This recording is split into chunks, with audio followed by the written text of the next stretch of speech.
Welcome everyone Pleased to have Dr. Francheska Perepletchikova with us again this evening. We'll just wait a moment to get started. While we wait for everybody to come into the room, we are expecting quite a few people to join us tonight. And so while we're waiting, I just want to let you know that this presentation is being provided to you through the Sashbear Foundation and of course through Dr. Perepletchikova's generous offering of her time and wisdom to us. The Sashbear Foundation is a Canadian charity, a registered Canadian charity, which focuses on disseminating skills for the betterment of those who have emotion dysregulation. These skills can be used by adults, children, and families and everyone. It's just a really important piece of information that we believe makes lives better. As a charity, we depend on donations for much of our work, and you can always make a donation to us through Canada Helps. At this point, we are also working on our annual event, which is called the Sashbear Walk. And it is a combination of a community event and a fundraiser. So I am just going to share the screen for that event. This is the front page of our website, and you will see that we have this year in-person events through May and June in 5 cities across Canada, beginning in Surrey, BC very shortly, then Toronto at the end of May, in the Centre du Québec, in a smaller city in the middle of Quebec, Edmonton and St. John's, Newfoundland in June. We also have all kinds of virtual activities happening, and we encourage you to become involved with the Sashbear Foundation as a volunteer by making a donation or by fundraising with us. Once again, I want to welcome you this evening to a presentation with Francheska Perepletchikova. I'm so pleased to have her with us today, and I actually don't even have the bio in front of me. I know that the most important thing for me to say about her is that she is an acclaimed DBT clinician, and she is the developer of DBT-C, which is DBT, dialectical behavior therapy for children. This was an incredible advance, bringing the ideas and the concepts and the benefits of dialectical behavior therapy to those who are younger than adolescent age. And she works both with children and families. And we are so pleased to have her here with us tonight. I also want to let you know that if you did not see her previous presentation with us in 2021, Kathleen and Barb are going to post some information in the chat so that you can access that previous presentation, which is kind of a primer on some of the concepts underlying DBT-C and some of Dr. Perepletchikova's work. So before we get started, I just want to acknowledge also that I am joined this evening by Lynn Curry, the founder of the Sashbear Foundation, and by Kathleen and Barb, and they are going to be helping me out with the chat and the questions later on. So we'll have questions at the end of Dr. Perepletchikova's presentation. We will focus on those questions which are of broad general interest, and Francheska provides very fulsome answers to these questions, and her enthusiasm for her topic is very infectious. So please stay for the question and answer period at the end as well. You can put your questions into the chat or into the Q&A, and if you put them into the Q&A, you also have the option of putting them in anonymously if you so choose. Because this is a webinar, your faces, your names will not be included in the recording of the webinar. And if anybody misses a piece of tonight and wants to watch it again, the recording will be available on our website and our YouTube channel. So with all of that housekeeping out of the way, I will now turn it over to Dr. Perepletchikova. Francesca, so nice to have you with us.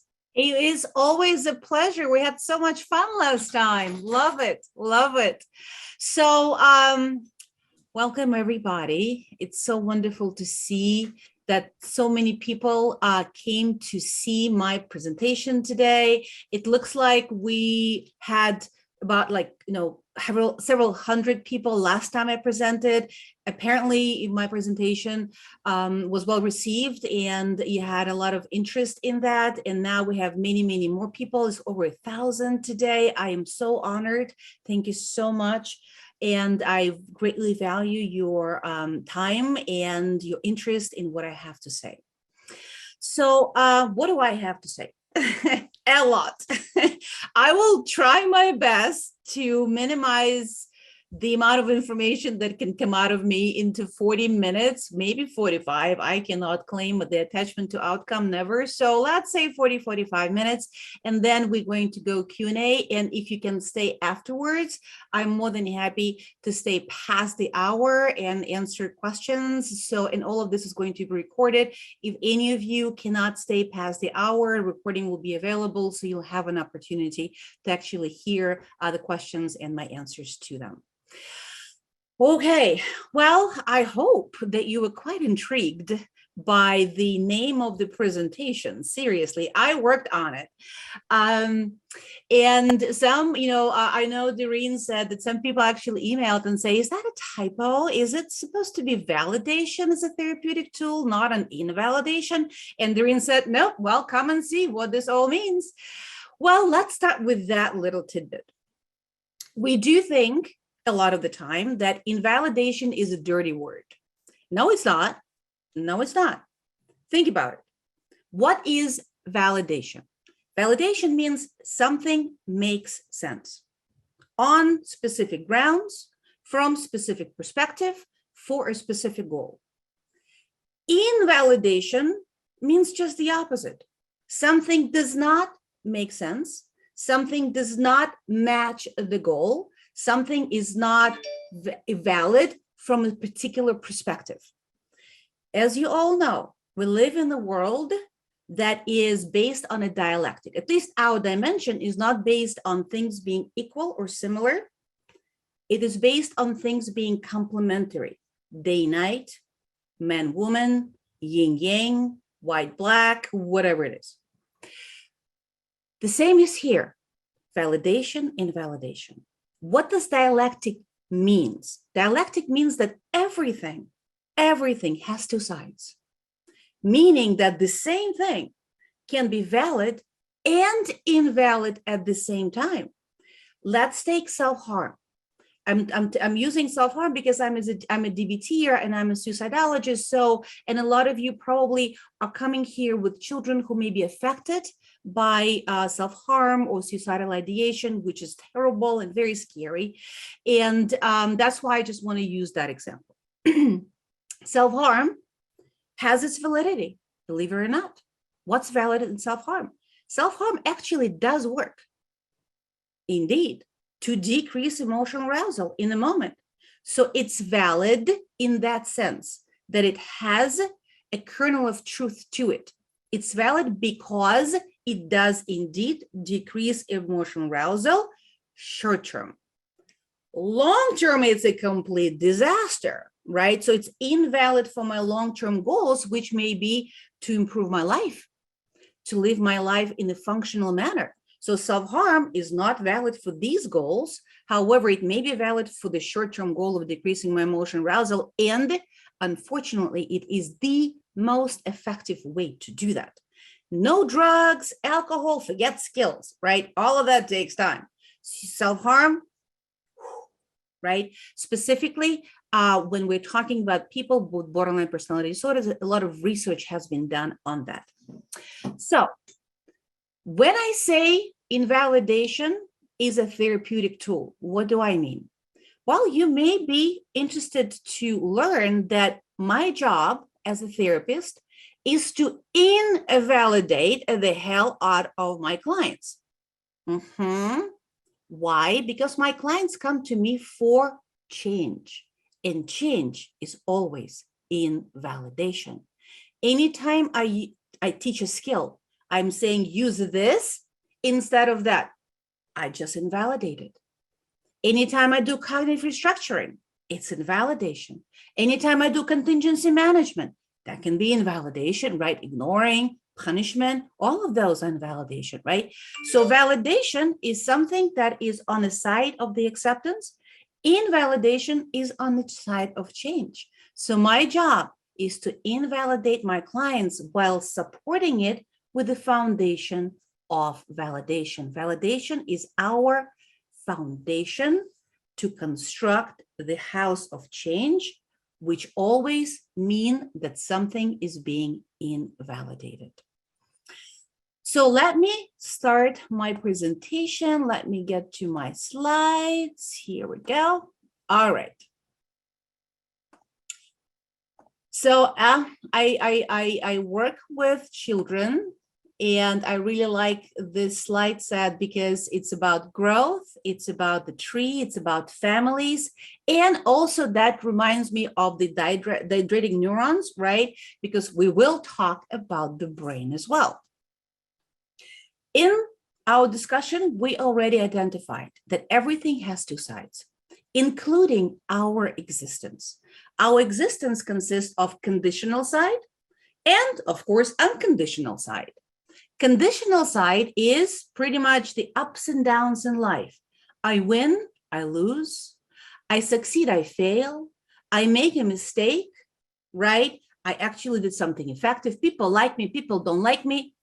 All of that is the natural flow of life. We, all day long, we learn something new, right? And learning presupposes what? Making mistakes, right? If you did not make any mistakes today, you didn't learn anything new. So this is a very natural flow of life. We can never be at the same level of only bad or only good, right? Now, remember I talked about that dialectic means that things are being complementary, not equal. So if this side is up and down, what does the other side need to look like to be complementary? This will be still the same side. So for the other side to be complementary, it needs to be like that, set in stone. What is that side? This one is unconditional. This is my relationship with me. And my relationship with me needs to be what? I am an entity, neither good nor bad. Like sun, like earth, like moon. When the child is born, child is not good or bad. Child is child. What we do can be helpful or not helpful, useful, not useful, but that's on the other side. I can be helpful, not helpful. People may like me or not. However, that needs to be a completely separate side of it, because this is not supposed to be merged with the unconditional side, right? Unconditional is I love myself just because I exist, and I'm at peace with myself at all times. And then we can have a synthesis. I'm at peace with me at all time because I cannot be bad, just like I cannot be good. I just am. And my actions can be helpful, not helpful. People like me or not, whatever, right? Win, lose. So I can be at peace and I can be happy or disappointed, right? This is the synthesis. Unfortunately, the programming, and remember, our brain is a biological computer. We all know that, right? Every time we learn something, there is a program being written in our brain. It's learning. And unfortunately, the way most of us are programmed by our parents, society, schools, peers, mainstream culture, religion, God knows what, right? The way we are programmed over time merges these two sides into one. The unconditional side, me being neither good nor bad, just an entity, becomes conditional on how well I do in life. I succeed, I am good. I fail, I am bad. People like me, I am good. People don't like me, I am bad. All day long, multiple times per day. That, my friends, is suffering, because my relationship with me goes up and down all day long. Won't you say it's a problem? Of course, and people try to deal with it. How they try to deal with it usually is not functional either. To preclude the fluctuation of life, right? To constrict that fluctuation so I don't go up and down as far and as low all day long, people start to artificially restrict that fluctuation. How do they do that? Avoidance or force. Avoidance of life. I don't want to be there. I don't want to pretend. I just want to go, and be on my iPhone, right? And then, or force. What's force? Force is either trying to force other people to be just like that. Don't say this, don't do that. I want life to change. I want everything to change. I want everybody else to do, right?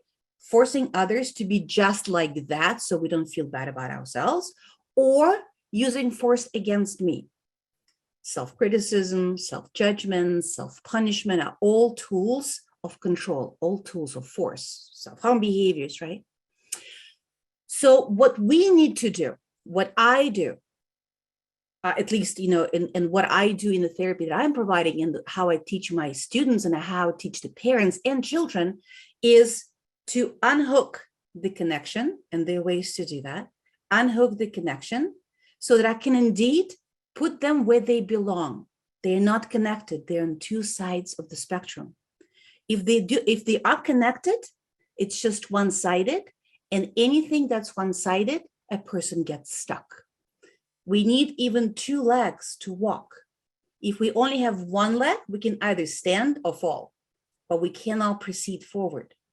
So we need two sides at all times, and then the balance can be achieved, right?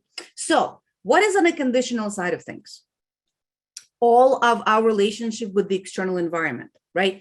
All of our thoughts, feelings, behaviors, right? Win some, lose some, all of it is there. What is an unconditional side? The unconditional side is my relationship with me. All the emotions are on the conditional side because they're all triggered. They come and go. The unconditional side contains only one emotion. Self-love is an unconditional emotion. Love is unconditional. There are no conditions attached to it. Unfortunately, we attach conditions to it. The good enoughness, right? I need to be good enough. I need to satisfy some criterion in order for me to actually say that I'm good enough for me to love me and to be at peace with me, right? Taller, shorter, thinner, bigger car, higher education, God knows what it is, right? All conditions. However, self-love is unconditional. So, and the most important thing, we all have it. We all have self-love. We are born with self-love. It's the instinct of self-preservation. I need to love myself enough to be able to endure some atrocities of life. Look at people who went through concentration camps. Look at people at Syria refugees. Look at what happens to Ukraine right now. People are living through unimaginable things, and they're still enduring. They're still going forward because of that instinct, because I love myself enough to keep on going despite the atrocities being committed, right? So self-love is unconditional. We treat it as conditional. Why? Because we are not taught how to experience it. We all have it. And even instincts can crumble. Nothing to the extreme. Everything has two sides.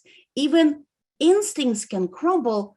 That is when people hate themselves and their life so much that the instinct of self-preservation no longer, is acting, is no longer live, and then people kill themselves, right? So teaching ourselves how to experience self-love, and that's actually very, very, very simple, my friends. That's exactly what DBT-C is all about, right? I'm giving you pieces of the puzzle to maybe like whet your appetite to learn some more in the future, of course. But unfortunately, I cannot teach you the entire thing. I can only give you pieces of the puzzle right now. So learning how to self-love is not what we're teaching our children.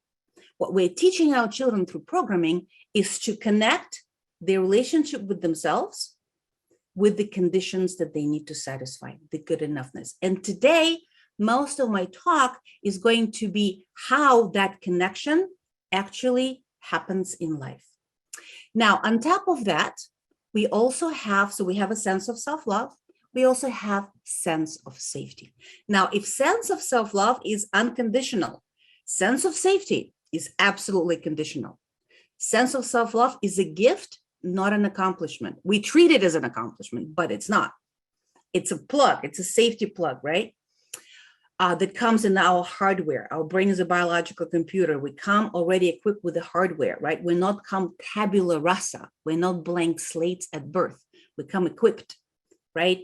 with all of our temperament, characteristics, talents, learning differences, predisposition to physiological disorders, predisposition to psychiatric disorders, already there, plus a lot of pre-programmed stuff, including the instinct of self-preservation, right? So it's programmed, pre-programmed.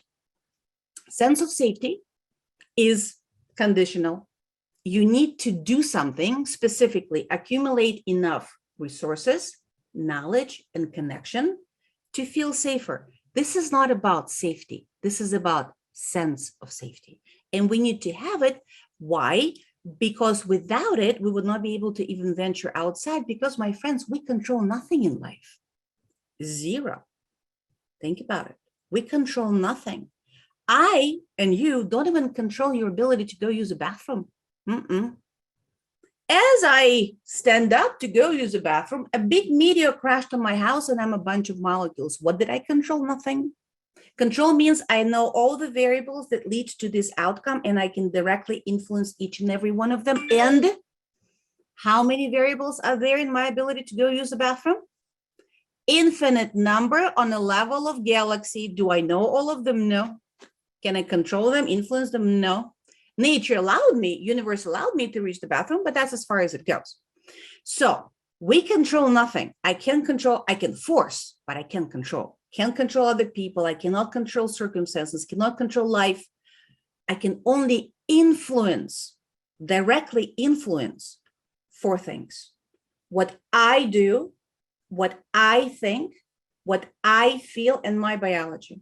Not even control, directly influence. And through that, I can indirectly influence other people and outcomes. So this is our sense of safety, ability to exercise influence on the only thing that we can, me. And a lot of our children, if you have children who have emotional sensitivity, who have anxiety disorders, who have behavioral dyscontrol, listen, they can't even influence the only thing that they can, themselves. That's why a lot of them may have comorbid anxiety disorders, because their sense of safety is affected. On top of that, we also have sense of belonging. This is the need to attach to the group. This is the need to form connections, because we, as animals, or whatever you want to call it, species, we cannot survive by our own. We need to connect to a group, safety in groups, and therefore we need to have already pre-packaged, pre-programmed need to attach. Now, as we said, sense of self-love is completely unconditional. I'm an entity. I love myself because I exist. It's a gift. Sense of safety, fully conditional. I need, for me to feel safer, I need to accumulate knowledge, resources, connections, right? And sense of belonging, both. It's unconditional in terms of the ancestry that you've been born into. It's a gift to you, so to speak. And conditional in terms of all of the groups, family, friends that we're going to, meet and become friends with or form families with over time.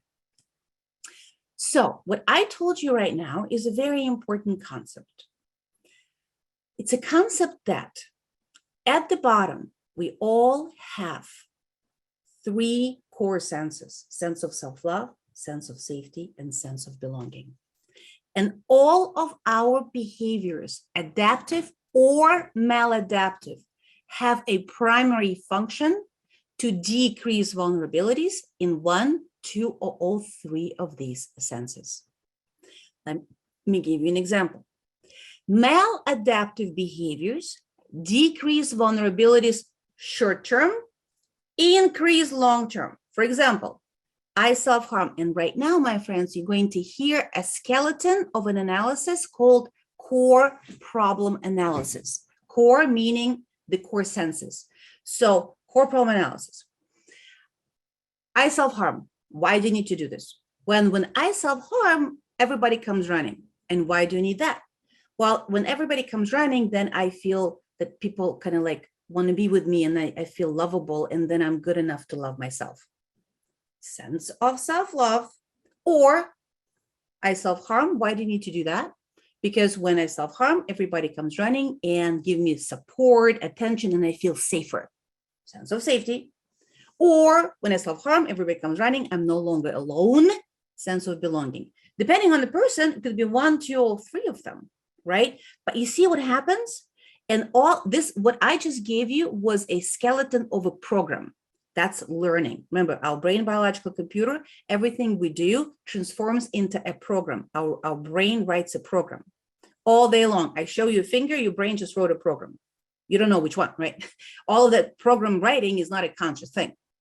So I just gave you a skeleton of a program.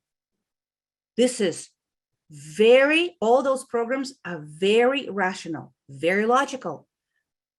If I self-harm, everybody comes running, provide me with attention and support, and I feel safer.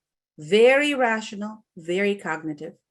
And it's a dialectic and insane.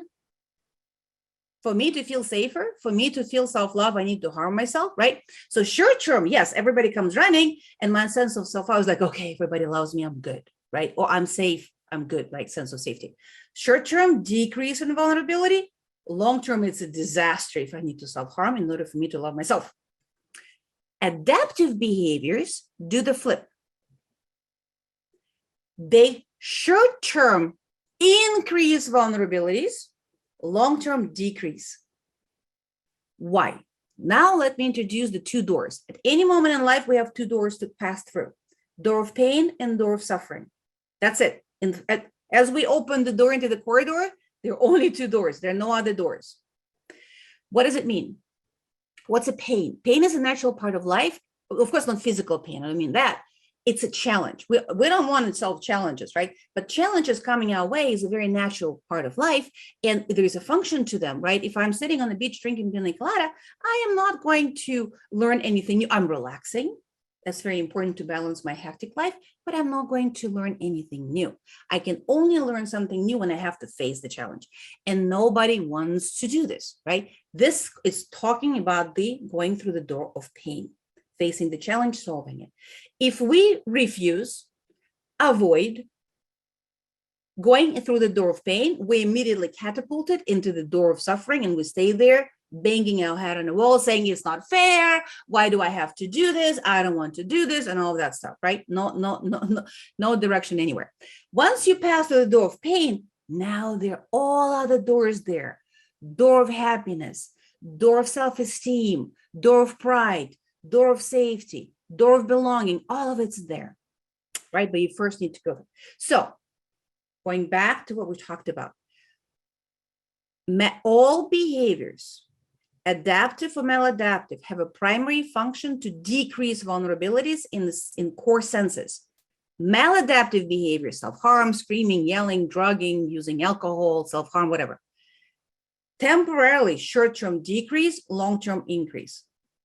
Adaptive behaviors, short-term increase, long-term decrease. Why do they short-term decrease? Because as we're going through the door of pain, that's why it's painful, all of our senses start to get activated. Self-love is like, oh my God, what if I won't be good enough? Sense of safety, oh my God, what if I'll make a mistake? Sense of belonging, oh my God, what if other people think I'm a schmuck and that I cannot do anything right? And then we get through the door of pain, and then we arrive on the other side with more mastery, with more understanding, with more adaptive programming and all of that stuff, right? So I just gave you a very brief introduction into the core problem analysis. Now, let's keep doing, let's keep going with our actual, what I wanted to talk to you about, the discussion of how the merging between the conditional and unconditional world actually occurs. What kind of programming may be happening? And of course, I'm just going to give you the tip of the iceberg. I actually have about 15 minutes to do that. All right. Look at this. We even have such thing as harmful reinforcement. I'll tell you what it is. Harmful behavioral control, harmful invalidation, and traumatic invalidation. All of that is invalidation. Now, harmful reinforcement, what does that mean? It's when positive reinforcement schedule provides attention, praise, desired behavior, response, rewards for desired responses, and it is associated with personal qualities, as simple as parents saying to a child, great job, what a good boy, or what a good girl. The merger has started. Because what happened there inadvertently, parents started to program the child. All of that is programming, and our parents are our main foundational programmers. Who I am, good boy, good girl. Number one, I can be good or bad, already a problem. And it's connected to what I do and how well I do it. Jesus Christ, terrible. The merger started as simple as that. On top of that, positive attention is not provided outside of the reinforcement schedule, only for good behaviors, right? No attention for anything else. There is no reciprocity. What is reciprocity? Doing things on child's terms to improve relationship with the child. So child will actually want to please you and want to be with you as opposed to want to retaliate against you and harm you, right? And rare or lack of random expression of love. What is that? Good night, I love you. That's a ritual. Great job, I love you. That's reinforcement. That doesn't count. It's child passing by and you're like, love you, for no reason whatsoever. The unconditional. You see, the other things were conditionals. That's not love, right? So when we have that, we have harmful reinforcement schedule. The merger had begun. Now let's move into the invalidation that we talked about. So I told you that I, as a therapist, supposed to invalidate the hell out of my clients. My clients pay a lot of money for that. Why? Because they're there for change. They're not there to just have a crying shoulder. It's nice and merry if I just provide them with a supportive environment in which I just validate the hell out of them. However, if I just validate the hell out of them, I will be invalidating their suffering because I am not helping them to change what is painful in their lives. So invalidation has three types. What I do, what my therapists are doing, what therapists are doing in general is the first type, corrective feedback invalidation, right? Teaching skills, cognitive restructuring, all of that stuff. Now, the other two types, that's the problematic one. This is harmful invalidation and traumatic. Now, the easiest one to explain is traumatic. This is straightforward abuse, right? Physical, emotional, verbal, sexual. What is the difference between corrective feedback, corrective invalidation, and harmful invalidation? It's kind of very easy. So when a client comes to me, what happens is this. Client comes in and says, this is my goal, and this is what I'm doing. And I say, all right, so your goal is to improve your functioning and have a life worth living. And you are self-harming and trying to kill yourself. Obviously, your goal and your means cross. Do you want to change course? You see what happened?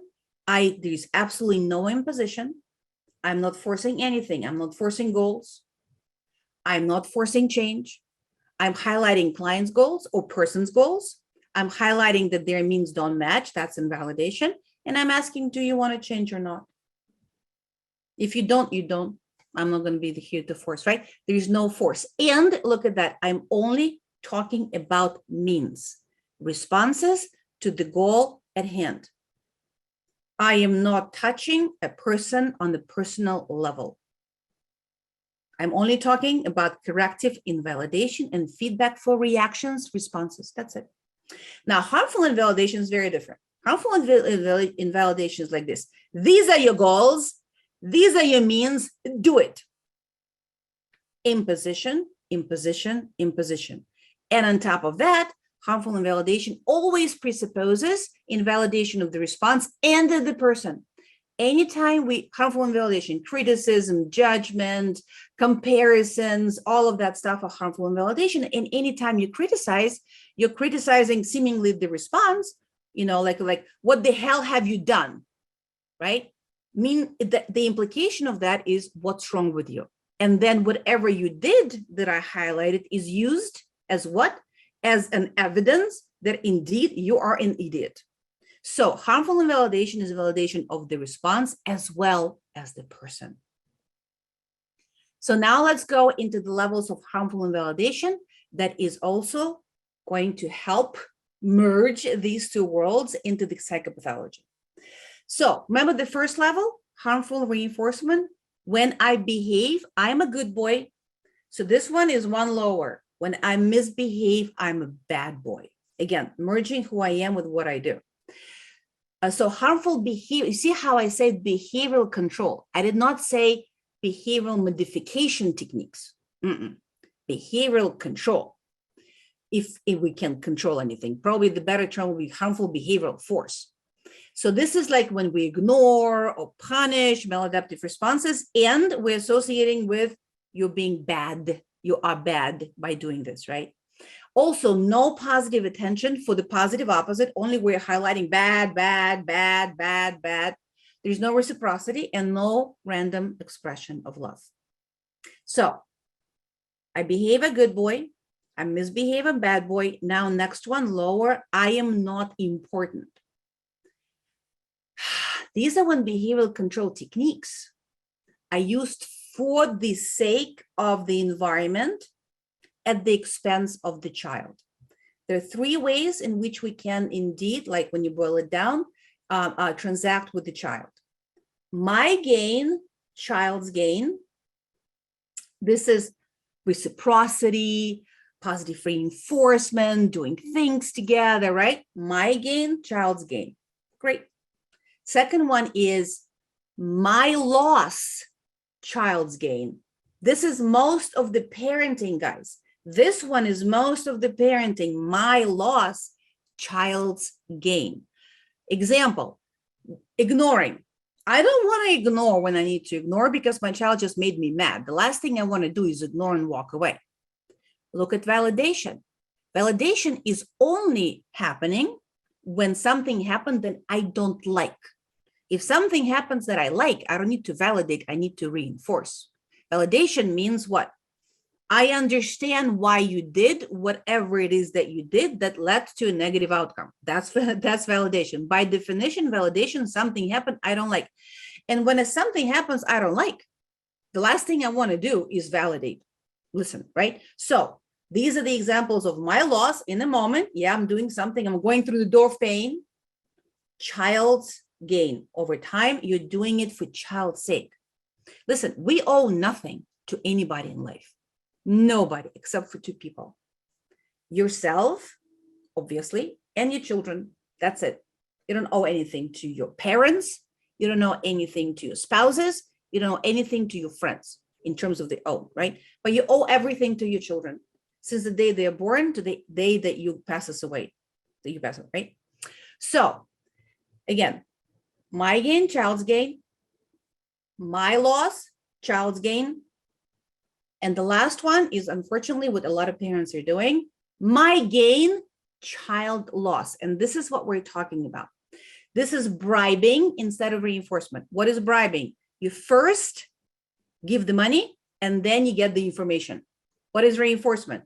You first do the behavior happens and then behavior is followed by a positive, some kind of positive consequence or like negative removal of like, it doesn't matter. Let's simplify it.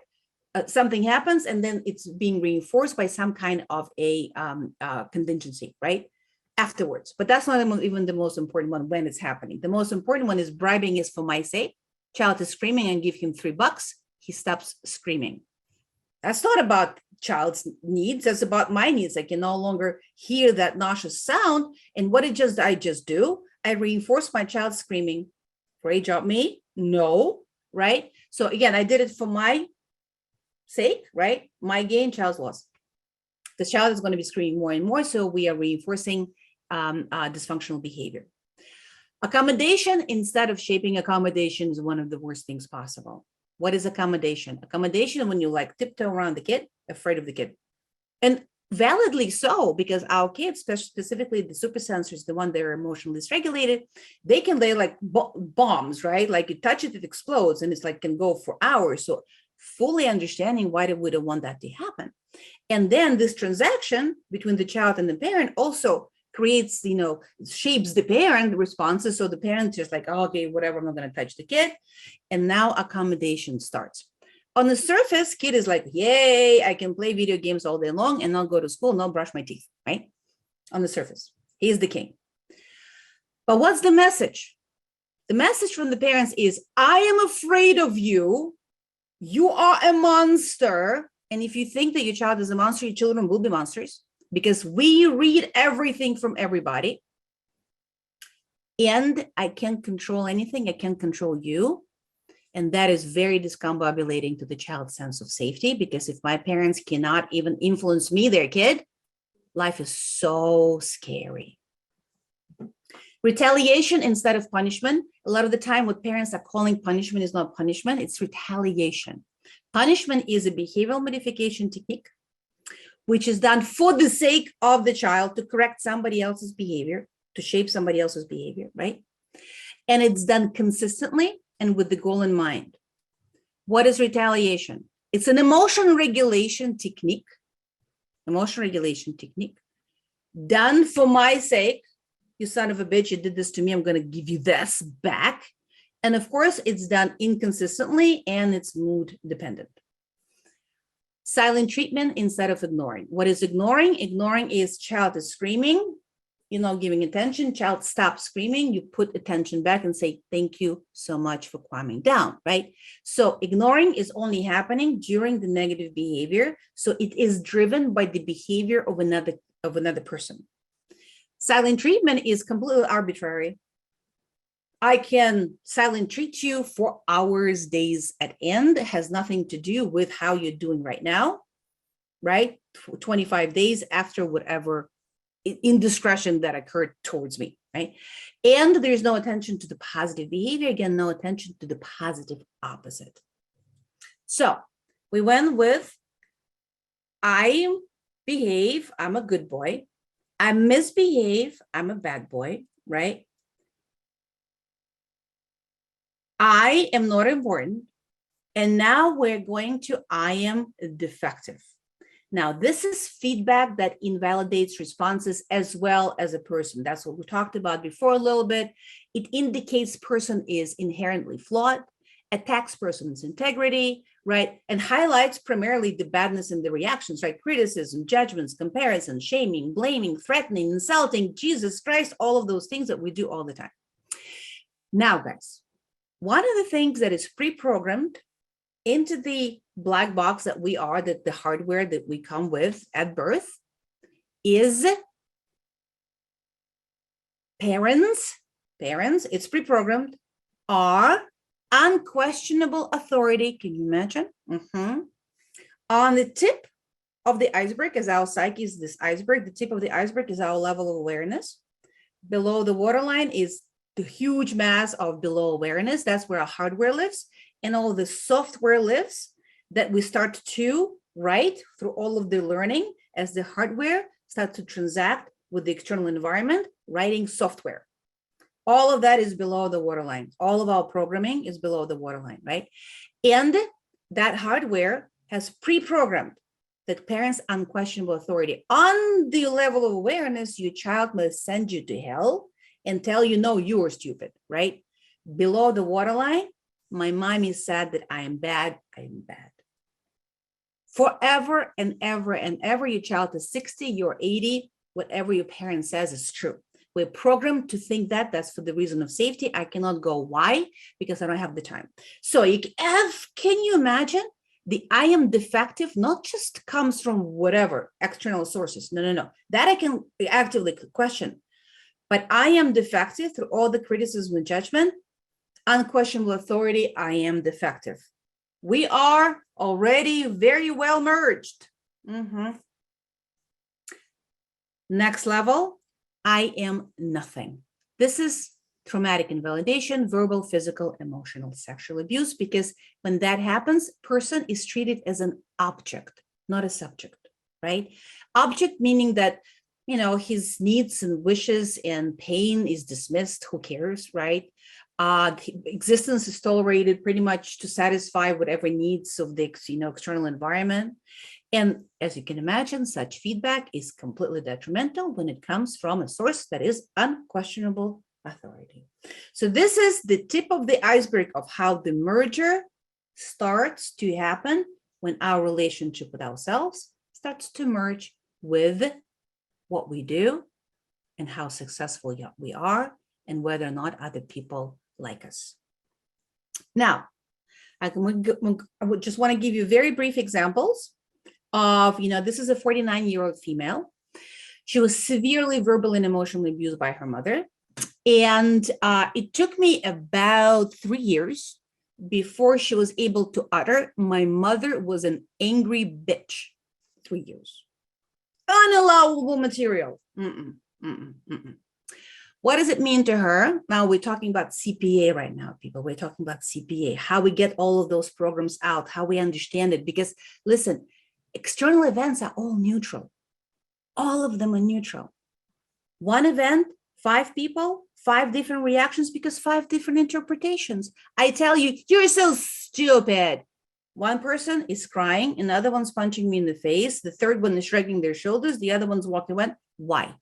Because it's not about what's happening, it's about how we interpret it.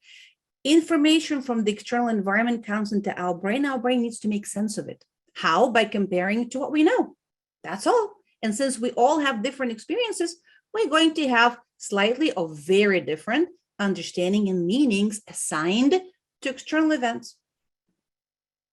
That's it. And CPA and our ability to understand what's happening based on our ability to actually understand what those programs are. So she had no idea that my mother is an angry bitch, was there, unallowable material. And what it mean to her, right? That being like my mother is being out of control. What was the program? I need to do everything opposite to what my mother did. She had no idea about that, right? The merger, all coming from the merger, right? A function to decrease vulnerability in the sense of safety, because safety is about control. What were her conditions? Conditional. Conditional. I can never be angry at anybody, including my mother. That's why it was unallowable material. She could not even say my mother was an angry bitch. I have to be good to anybody. I have to be selfless. I have to put everybody else first. I have to disregard my needs. I am always the one to blame for everything. Can you imagine what kind of a suffering that person was going through her entire life, trying to satisfy those conditions in order for her to love herself? And anytime and those programs are there, those programs are hungry. They're going to make us interpret things in a way that they want us to be interpreted, right? If I have a program that I'm ugly.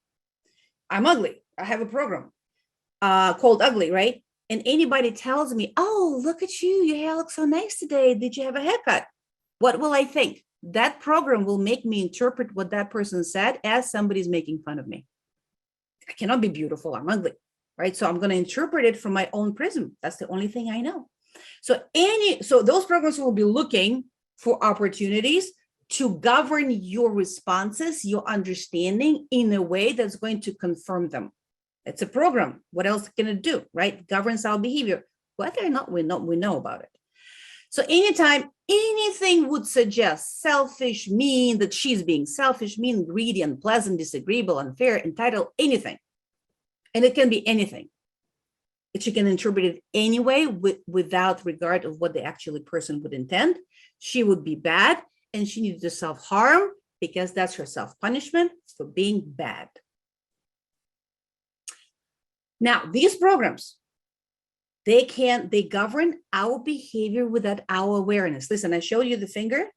You wrote a program. You don't know which one. That's how learning happens. We don't know exactly what kind of meanings we assign it. We go through the day without understanding the meanings. We just react. Our feelings and our behaviors are just products of our programs, of our interpretations, right? If somebody tells me that I'm stupid, and if I think that I'm stupid, I am going to aggress and say, no, you're stupid.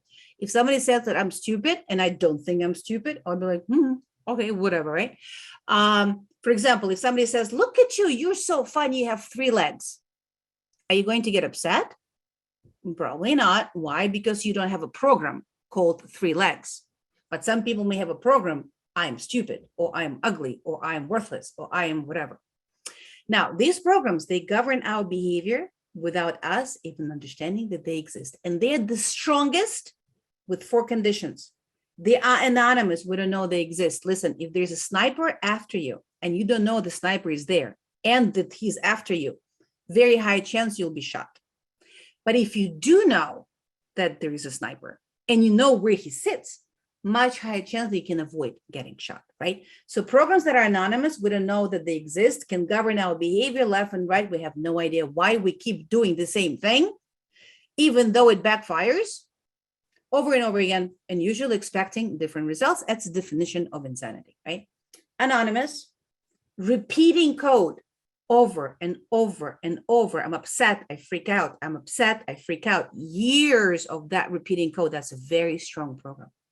Written in early life, parents, foundational, and written by unquestionable authority. Listen, a lot of the time we cannot take these away. They will be there to say anything we learn, we cannot unlearn unless we take a bat on the head and then brain dies together with this piece of program, right? But other than that, we learned it. It's going to sit there forever waiting for its time. However, we definitely can take away anonymous by getting those programs out. And we have a way to do this. It's called co-problem analysis. This is an assessment model. And we can stop replicating them. What we do is we get the program out and then we say hi to them in DBT. It's called mindfulness. Oh, hi, my program that I'm not good enough because I'm ugly or whatever, right? And then you do the opposite action to what this program wants you to do. You're not replicating it. You're writing a new program.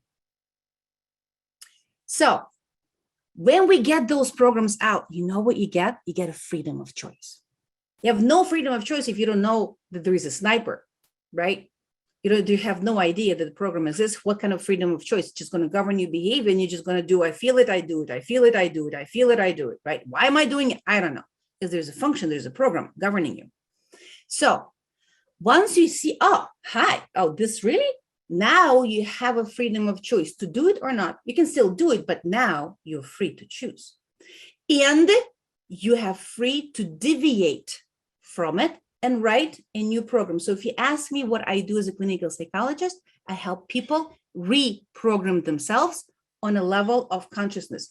We get all of those programs, and over time, what we do, we push all of them into the archive of our library, our memory, our learning. We clean up the shelves to put in whatever programs we want. So instead of I'm upset, I freak out, we can do I'm upset, I use a skill, I'm upset, I use a skill, I'm upset. That's programming. That's writing a program. Okay, so we talked about this guy, right? So this is like an example of the CPA, non-suicidal self-injury. Why do you need that? Everybody comes running. Why do you need that? Get attention, that then I'm lovable, or I'm protected, or I'm not alone, self-love, safety, belonging.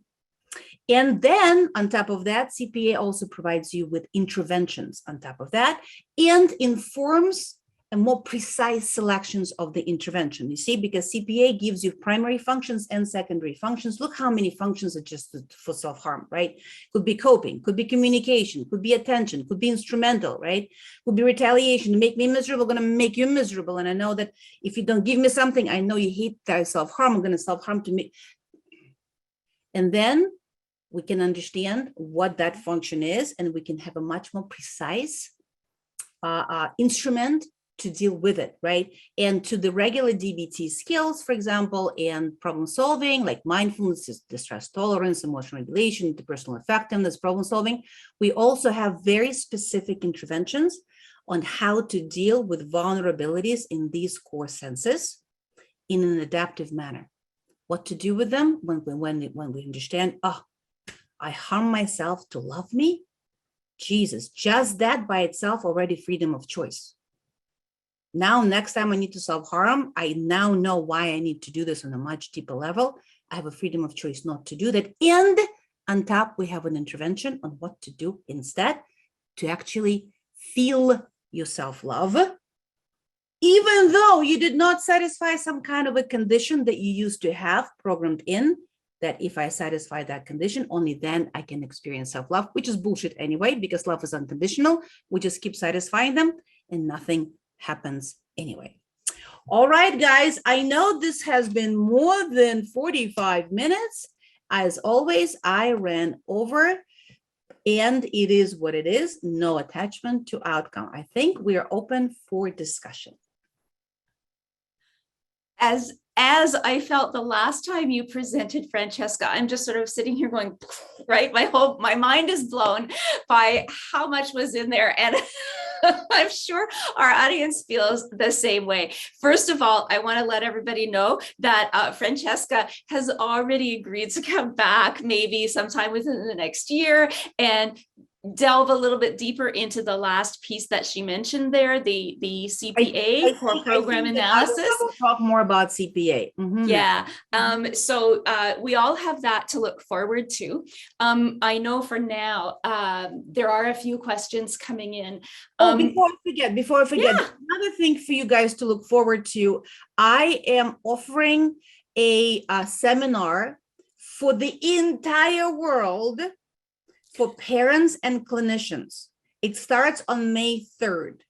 On everything that you just got a little bits and pieces of, it's 12 weeks of external controlling factors, validation, reinforcement, how to do the behavioral contingencies with a super sensor, with sensitive children, how to validate, how to create the environment to external controlling factors. And then 12 more weeks on internal controlling factors, how to improve your relationship with yourself, decrease vulnerabilities in those 3 core senses. So that's the entire thing on CPA, and people learn how to self-reprogram. It takes 12 weeks to teach, but it's very simple to do. So if you're interested, check out my website. It's www.childdbt.com. And you'll have all the information and all the registration, whatever you want. And if you want, I think, Doreen, I sent you more extended version of that information.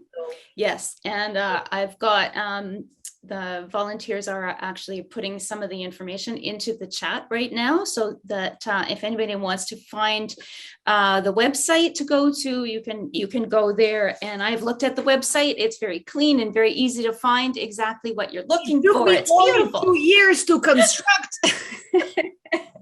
It's beautiful, and it's last week. Can you imagine? Went live last week.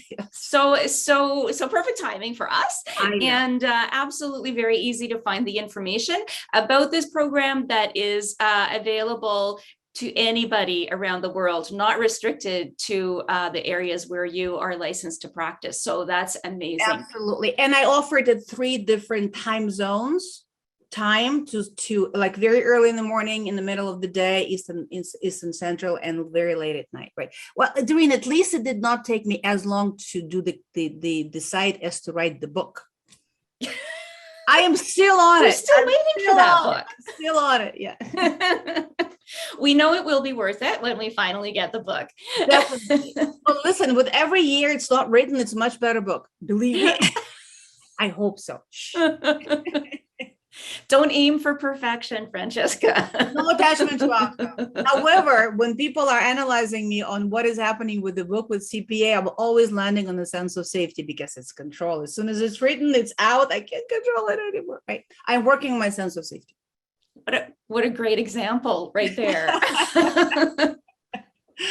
Okay, we've got a bunch of questions coming in. A couple of them were asking about how to recover from harmful invalidation, and I think the answer you gave towards the end is this process of doing the analysis piece and discovering what the interventions are, and within a therapy process, right? Everything is a two. Harmful invalidation is something that's received from other people, and also you can do it to yourself. When you criticize yourself, when you judge yourself, that's harmful invalidation towards yourself, right? So usually what we need to do is we need to teach the environment how, number one, to stop invalidating, how to start validating, and we also need to do the same with the person, and we need to figure out what kind of programs the person actually written through the harmful invalidation, through this merger, right, of conditional with unconditional, unhook them and give them an ability to love themselves and be at peace with themselves just because they exist. And this, guys, is the most fantastic thing, because if you have that, then you indeed can have a synthesis of I am stable at all times on this ground, and my life can be up and down, and then I can be like a river. Over the rock, under the rock, through the crack, right? Why? Because I'm not attached to the outcome. What is attachment to outcome? Attachment to outcome comes exactly from that. Of course, I have to be attached to the outcome, because outcome is my relationship with me, right? When we talk about do not attach to the outcome, wonderful and great. How do you do that? That's exactly how you do it. You can only unhook it when your relationship with yourself is no longer dependent on that outcome. So building that relationship with yourself, healing it, and making it unconditional gives you capability to do that. There's a big difference between I know what I'm supposed to do and whether or not I can do it. I know I'm not supposed to drink and drug and smoke, right? I know it's bad for me and I continue to do this, right? I know, but I don't have the capability for it. So this is like, then you can become like a river because you're not attached to the outcome. Whatever happens, happens. It's all a process, right? It cannot be whatever happens, happens. All a process if my relationship with myself depends on it. If that exact merger happens, forget being a river. It's like stone, stone, stone, stone. That's a lot of the time how our lives look like. Mm-hmm. Mm-hmm. So then, is it ever too late? Never, ever. The oldest client I ever had was a 92-year-old lady. I absolutely adore her and love her. She's amazing. And she said that it is just tremendous that after 92 years of life, she was able to breathe finally. And she said, thank you. I was able to experience what living can actually be before I die. That is touching. I was crying when she said that. I was crying. Thank you. So in some ways then, I am learning that DBT-C is actually not for children exclusively. It's kind of like for the child within all of us. Absolutely. I think DBT-C, I use DBT-C with parents of like a child is not even born, and parents are very wise to come and get guidance on what to do with the child when he is born. Listen, we need to get a license to fish. We don't need to learn anything on how to parent. We think we're going to be the best parents in the world, right? Not necessarily, right? And so they come before the child is born, all the way to their child being 60 and they're 80 and whatever, right? So the DBT-C is not for children, it's just principles. And CPA, on top of it, is completely transdiagnostic. It doesn't really matter what you have because it's always about relationship with yourself. It doesn't matter. You're drugging, drinking, you're having, self-harm behavior, suicidality, you have temper tantrums, you're punishing yourself, you're trying to control. It doesn't really matter. Right? Because diagnoses are just labels, right? We're talking about what is kind of like making that label, right? All of the behaviors, all the responses that are dysfunctional for us. Diagnosis means whatever we're doing does not function well, given our goals, right? It's interfering with our life. And so it's completely transdiagnostic and all ages. So it can be applicable to all people, and including therapists doing treatment regardless of their modality and the population that they're treating. That's why I'm not only inviting parents and clients, and like part 2 is CPA specific, and I invited also older adolescents like 14 and up, because they can be there, they can learn it. That's wonderful. Therapists, clients who have parents, who have children, don't have children, doesn't really matter. Wow, thank you for clarifying that. That helps me a lot.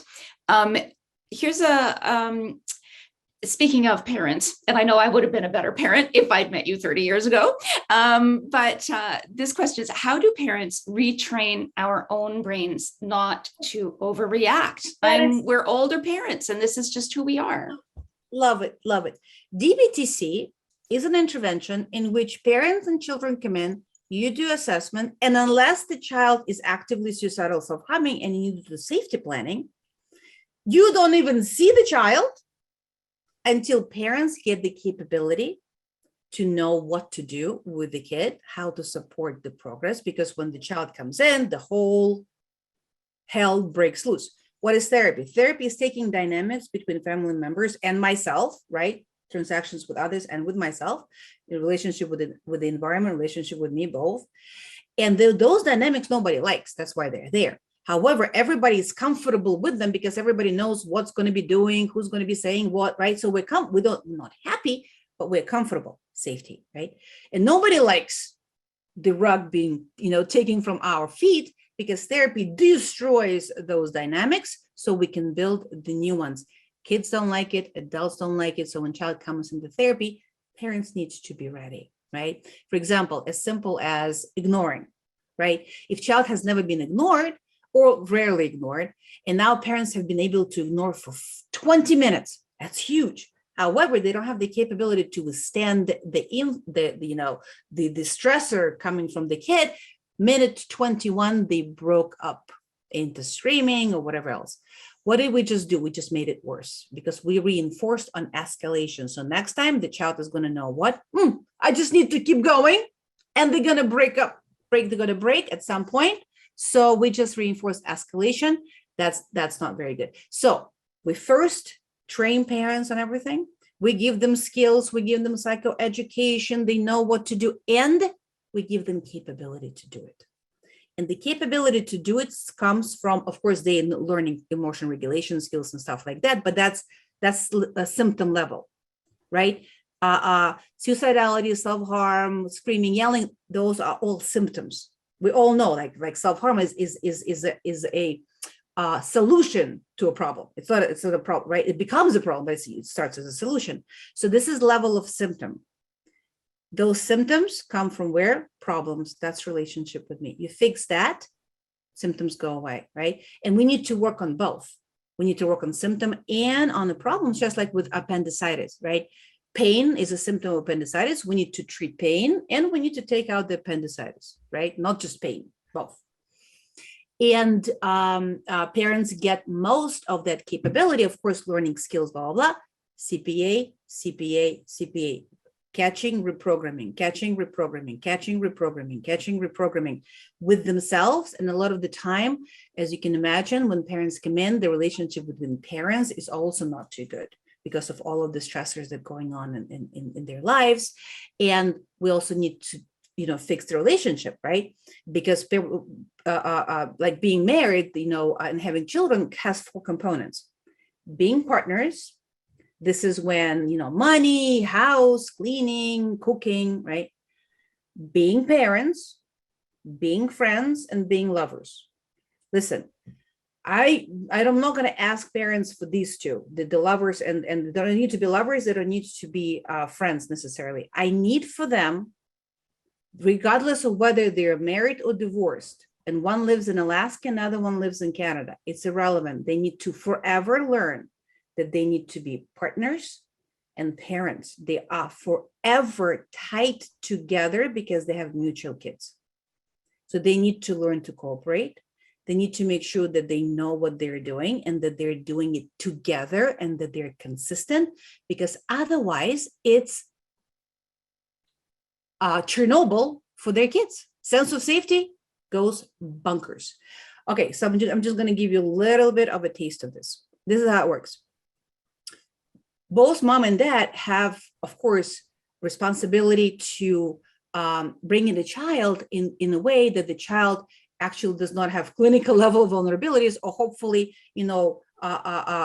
good sense of self-love, safety, and belonging, right? Now, both parents are responsible for all of that. And as always, everybody has their niche. Mom is more responsible for child's development of ability to connect to self-love. Mom is more responsible for self-love, right? We carry those children, right? Those children at some point were out, part of us, right? The unconditional piece to that, right? You were part of me, right? And then I breastfeed you, and then for the first year, I'm mostly with you, right? So moms are more responsible for sense of self-love. Dads are more responsible for sense of safety. They protect the mom and the kid. And together, they are belonging to the family unit. That's why children of divorce, they always have problems with belonging, right? And if dads are not capable of being the protectors, that's absolutely incredibly devastating to the sense of safety. Moms too, of course, right? Listen, parents are our only protectors. We don't have any other protectors. Who's going to protect us? Our spouses? A lot of the time they're the aggressors, right? What, our friends? They're going to drop us like there's no tomorrow if we don't satisfy their needs, right? Our children are going to? No. Our parents are the only protectors we ever will have. Now, if other people aggress towards me, that's terrible, but at least I have a protector. I have somewhere to run. But if my protector becomes the aggressor, I have no protection. PTSD guaranteed, guaranteed. And when, for example, when dads scream, yell, a lot of retaliation, physical punishment, right? That's all aggression. And if you can look at the picture, what happens with that is if the father is aggressive, for example, right? I'm not trying to pick on fathers. I'm just showing you how it works. If the father turned from the protector to the aggressor, and listen, father is more responsible for the sense of safety, mom will turn and will assume the responsibility for the sense of safety and will become a lioness to the dad, protecting the cub, right? So if your wife is screaming at you, she may be protecting the cub, right? And of course, it can happen in any way possible, right? Mom being the aggressor, and then dad needs to be the protector and assume the responsibility for self-love, could be whatever, right? But the whole point of that is when parents come in, we need to teach them self-regulation. We need to teach them contingency management. We need to teach them validation. We need to do a lot of CPA on their relationship with themselves and their relationship with each other. So me as a DBT therapist, I need to do everything. I need to do child therapy, I need to do adult therapy, individual therapy, skills training, and I also need to do couples therapy a lot. What is couples therapy? A lot of the time couples therapy is you put two people on a couch in front of you and they start to talk. No, they don't start to talk. They start to shoot at each other. There's a standoff. Your fault, your fault, your fault, your fault. You change, you change, you change. No progress, right? No. We don't do it that way in CPA. In CPA model, what we do is we take each person individually, we do CPA with them, right? Get all of those programs out, restructure, because when you do that, what happens is immediately a person starts to understand that it's not external locus of control, it's internal locus of control. Remember, all other events are neutral. How I respond depends on my interpretation. Nobody can provoke you. Nobody can provoke you. What happens is something happens, you make an interpretation, and then you provoke yourself. That's what it is, right? You change your interpretation, you change the products of interpretation, feelings, and behaviors, right? So that is putting control where it belongs. Instead of you change, you change, you change, you change. We can't control other people. And if we're not controlling ourselves, we're controlling nothing. Sense of safety goes bunkers. Me. I can only influence me directly, and through that, indirectly, everybody else and the environment, right? If I ignore my child, I put finger on me, right? I'm influencing my behavior. And if I continue to ignore, I indirectly influence child's behavior, because child stops doing that behavior because it's no longer being attended to, right? So I am indeed influencing his behavior indirectly, but starting with myself, right? That is the only way we can do it. So what we do is we turn the finger in individual therapy, me, my interpretations, reprogramming, and then both of those people with fingers to themselves on a couch together. And now it's going to be a completely different therapy. It's going to be, what do you need me to change so that we can improve our relationship? That's fantastic. That's a very different couples therapy, wouldn't you say? Yeah. So all of that is happening before child even comes in. So can you restructure? Of course. Actually, it's very, very fast. You would not believe how fast it is. Wow. Remarkable. Thank you for explaining that. I think it's already 8:15, but I have to ask this question because I think it will give us a lot of insight.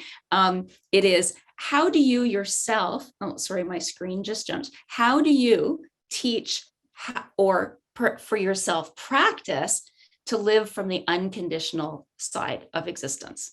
I sit with self-love every single day. Okay, so teaching ahead. You may not understand, but listen, this is what we need. We can satisfy our needs in two ways. Take it from others. I need to be loved, reinforced, validated, supported, blah, blah, right? We can either take all of that from other people, love me, reinforce me, validate me, support it. That's all taking, by the way. Or we can give everything to ourselves. Now, when other people give it to us, it's much more exciting When other people say great job and I say to myself great job, two different great job. There's much more emotion from when it comes from the other person, right? Granted, so we call that cake. When other people give us something, we call it cake. But if we just rely on getting all of our needs met from other people, 100%, we're going to go hungry, 100%, because we can't control them giving it to us, not giving it to us, right? So 100% we're going to be going hungry once in a while, right?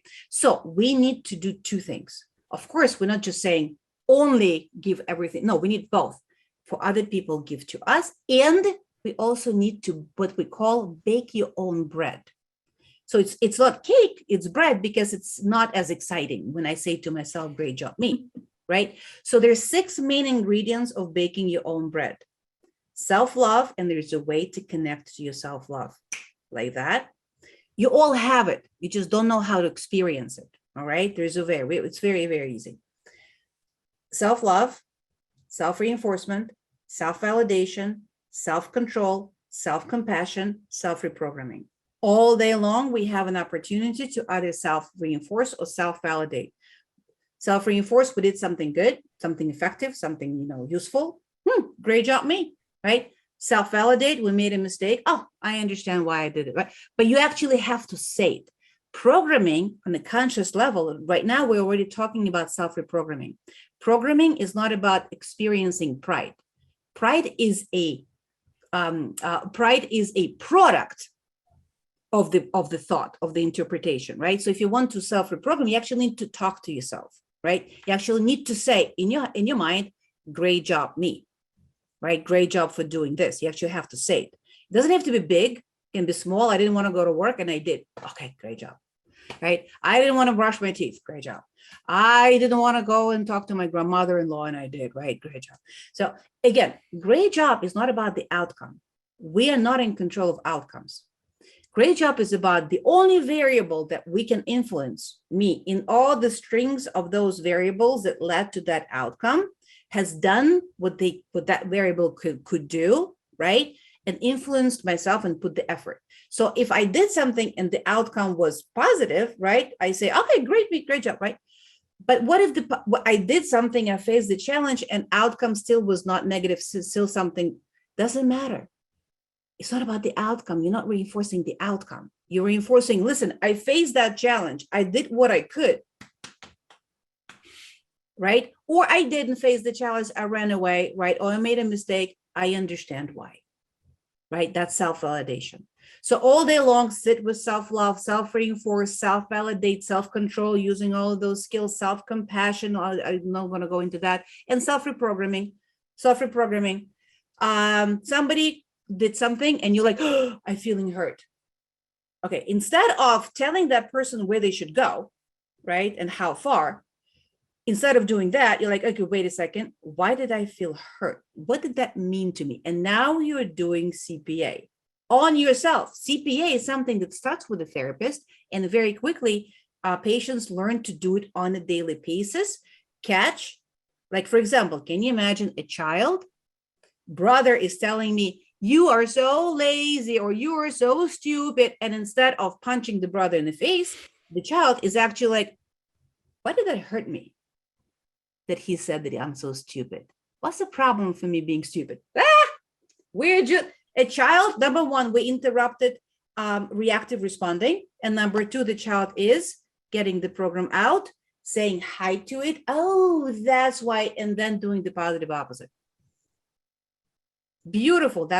So this is what's mean to do this to yourself all day long so that you can indeed continue to maintain to the capacity possible your relationship with yourself as clean, as stable as you can. Of course, like for me, for everybody else, there's no such thing as complete invulnerability, right? We don't even want complete invulnerability because it's also just as dysfunctional as vulnerability on the clinical level, because anything that is an extreme does not work. Vulnerability in those 3 senses, we want, because that is what's driving continuous progress, right? Invulnerability in the sense of belonging, for example, that's schizoid personality disorder, right? invulnerability in the sense of safety, right? A lot of the time, psychopathy. Why? Because they have a small limbic system that produces emotion. They cannot produce big emotions, including fear. That's why they can cut you up while they're eating a sandwich, right? Because they cannot produce those big emotions. They can empathize, blah, blah, right? And they may have invulnerability to the degree possible. That would be the example. It's impossible, but still. In the sense of safety, that's why they're so fearless. They can do whatever and they don't think twice. And they're like, just, yeah, there's no such thing as an example for invulnerability in the sense of self-love, because it's impossible. It's unconditional. We have it in us all the time.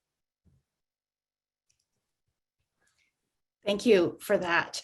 I think, looking at the time, that we will close there. A lot of the questions that have come in, I know that when you are able to return and do another presentation for us, a lot of those questions will get answered. Some of the others, I would again encourage people to go back and watch the previous presentation that is already posted, because I know some of the fundamental concepts have been explained in the previous presentation that Dr. Perepletchikova did, and that is available either on our YouTube channel or on the Sashbear website.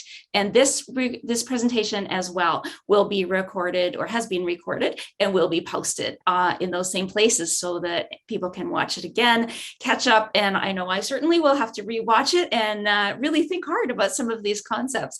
As you say, they sound really complex, and then it comes to a simple kind of, when you get the understanding of it, it kind of has a simple nature to it. But I think I'm still caught in the complexity of and the newness of some of these ideas.